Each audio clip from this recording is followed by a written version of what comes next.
This process is regulated by two hormones, insulin and glucagon. Insulin normally promotes glycogen synthesis and interferes with glucose release from the liver.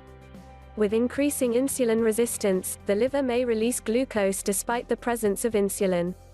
Another mechanism how insulin resistance leads to an increase in blood sugar.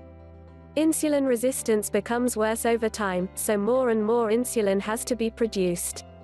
At some point, the pancreas is literally burned out and can't produce enough insulin to keep even basic blood sugar under control, let alone after a high-carb meal.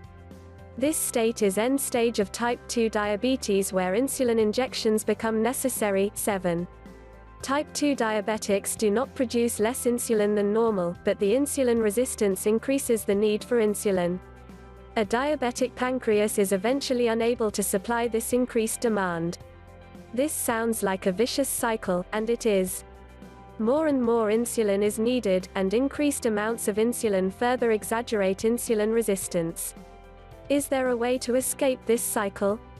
Good news, yes, there is a way. How to escape the vicious cycle with a keto diet? Whenever increasing amounts of insulin aggravate insulin resistance, it only makes sense to keep insulin levels as low as possible. Does this make sense? You may notice that this is the exact opposite of the standard treatment for diabetics. They receive external insulin to overcome the inability of the pancreas to produce sufficient amounts of the hormone. Because insulin resistance becomes worse over time, diabetics need more and more external insulin over the years. So how do you keep your insulin low? You have to decrease the need for insulin. Insulin is needed to shuffle glucose, fats, and proteins into the cells, and if we reduce the amount of glucose in the blood, there is less need for insulin. You might suspect already that a low-carb or ketogenic diet can help a lot. There's basically no sugar. On a keto diet, we eliminate everything that causes blood sugar spikes. As a consequence, blood sugar is stable and at healthy levels. Insulin is still required, but only in modest amounts. The less insulin is released, the faster it will disappear again. In between meals, there is plenty of time for blood sugar and insulin to come down. Because you rely on fat instead of glucose for energy, you also eat less frequently on a ketogenic diet, giving your cells even more time without exposure to insulin. You may even fancy trying intermittent fasting, an excellent method to further increase insulin sensitivity. For further details, check our guide about intermittent fasting. The decreased exposure to insulin restores insulin sensitivity over time, or in different words, reduces insulin resistance.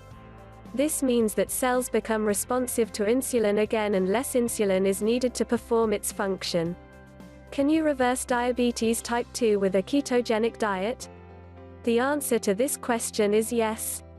Many advocates of the ketogenic diet say yes because the diet restores insulin sensitivity, and as a consequence, diabetes symptoms disappear. The ketogenic diet allows diabetics to live a normal life and even come off their insulin entirely, if they retain sufficient insulin secretion capacity. The counter-argument is that diabetes is not reversed because it will come back soon after starting to eat lots of sugar and refined carbs. How much time is soon? It is difficult to say how soon diabetes will come back, and the time it takes depends on many factors. It is, however, true that the ketogenic diet does not set the body back to zero and allows for another few decades of unhealthy eating. On the other hand, every adult with a high sugar, high carb history has a high risk of becoming diabetic.